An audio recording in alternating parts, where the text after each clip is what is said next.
We want to thank our partners at MediaForce who are videotaping today's event. And we also want to thank especially our partners and co-hosts at DICE and Clearance Jobs for making this possible. Here is our agenda, but before we start, we received a very interesting email on Sunday that I'd like to share with you. It comes from a cleared U.S. employee working abroad as a network engineer at our embassy in La Paz, Bolivia. I'm not going to mention his name because of the nature of this event, but I'd like to share some of his words. He's obviously involved with this kind of work.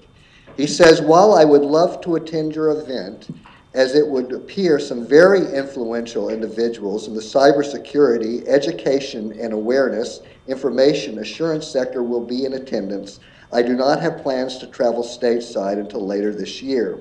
Having said that, I was wondering if the summit will provide any remote and so forth online access or materials for interested potential participants that will not be able to make it. For the record, I would be willing to pay any required entrance fees to obtain a packet if available. Thank you kindly for your guidance and support. So this looks like this little event has already had a little bit of an international implication.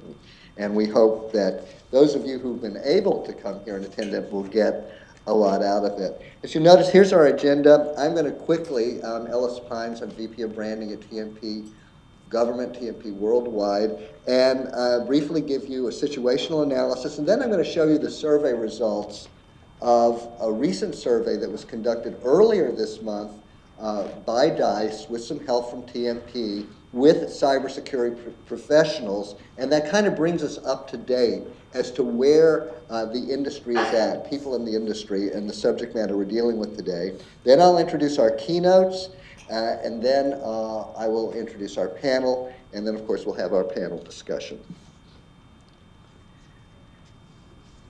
Our theme, bridging a critical workforce gap. Here are a few points. If you get into the literature here, which we've been immersed in for the past few months, there are many opinions, many ideas, many numbers that get thrown around, but these 6 points stood out to me when we were putting this together, putting the survey together and inviting our panelists. And that we have a small percentage of qualified professionals available. SICE did a study on that 4 years ago. It hasn't really changed all that much from what we know. Right now, poaching experienced people, passive candidates, has been the way of choice to try to staff, and we have to deal with whether that is as valuable as building an overall pool of cybersecurity professionals. Clearly, the demand's growing faster than the supply. What kind of motivations get people to join a firm or a government agency in cybersecurity? Are they material motivations? What keeps them to stay? You're going to hear a lot about STEM education, and we're going to try to put that into a perspective today that this is not just another one of those events that you come to that talks about how we have too few people going into science, technology, engineering, and math. It is true, however, that colleges turn out twice as many artists as computer scientists. That may not be an altogether bad thing, and that's going to be one of the surprises that we're going to have today when we get to our keynoters and our panels, that there may be cybersecurity professionals lurking in the most unlikely majors. And then finally, a study that's done by the Partnership of Public Service, with whom we have a lot of contact, says that only 40% of federal managers are satisfied with the qualifications of the people that they are getting.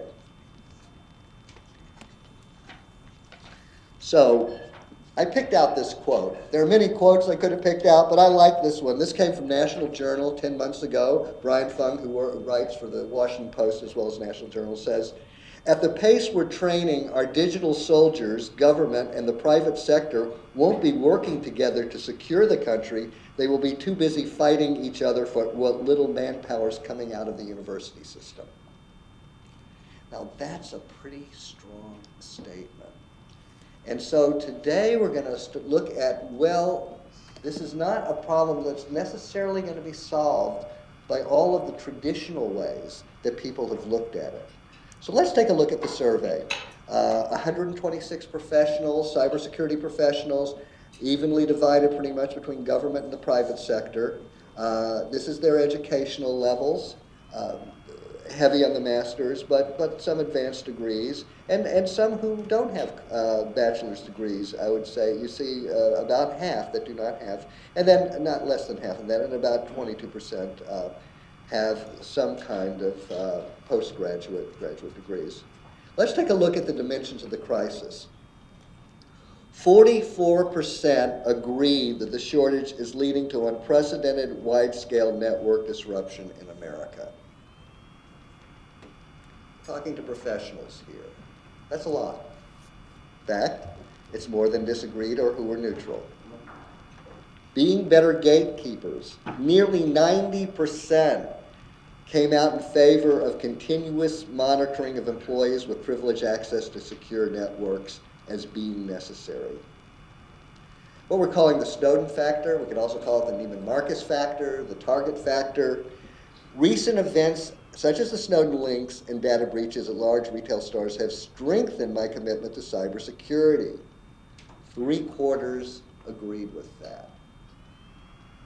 Now, that's an interesting statement because I'm going to show you something that almost seems to contradict that. And that is, before I get to that, is how many years is the whole issue of will you hire entry-level people? Now, this gets back to our poaching thing.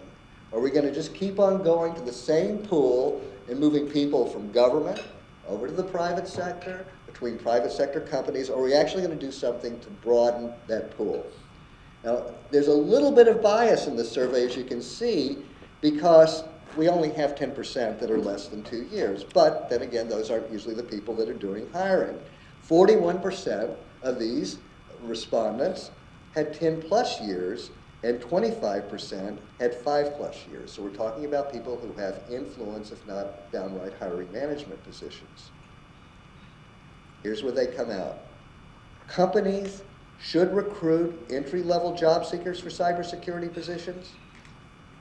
Only 45% agree. That's less than half. 37.3% actually disagree. And we had verbatim statements like, we can't train them. We don't want to train them. It's not our place to train them.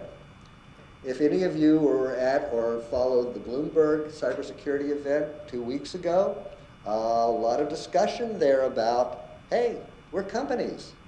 We're getting attacks from overseas. Shouldn't government be handling this? So this whole question of responsibility, where does this all fall?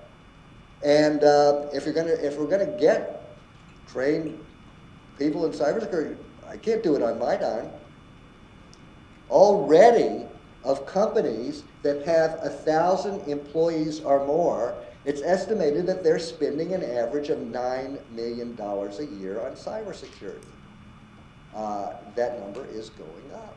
So we have some questions about this. On the other hand, if we don't go after the younger people, as our keynoters will show and our panelists will show, where are we going to get? What are the reasons you stay with your employer? Now, they're showing an increased commitment because of the cyber attacks that we're under, and yet it's material benefits. I tell you, as a branding person, this is sort of dismaying to me, because I go around telling our clients, and if you've looked at some of the other recent surveys that corroborate that, like the Semper Secure survey that was done here in Virginia, it's a bigger sample than this, talk about service to the country, meaning in life. 49% are staying with their employer because they're fairly compensated. 42% the benefits and perks are good. 41% job satisfaction is high. Now that could be some emotional and psychological reasons, I hope so. We had a focus group, I certainly would probe for that. 38% plenty of opportunities for professional development and training. And 35%, I just don't want to look for another job. So the main reason why they stay, probing that a little bit more, that disliking looking for a new job goes up to number 2. Clearly, we're not going to solve the problem on that level. You know, the old saying is you can't solve a problem on the level it was created. And now we look to our keynotes to help us with what are the real solutions.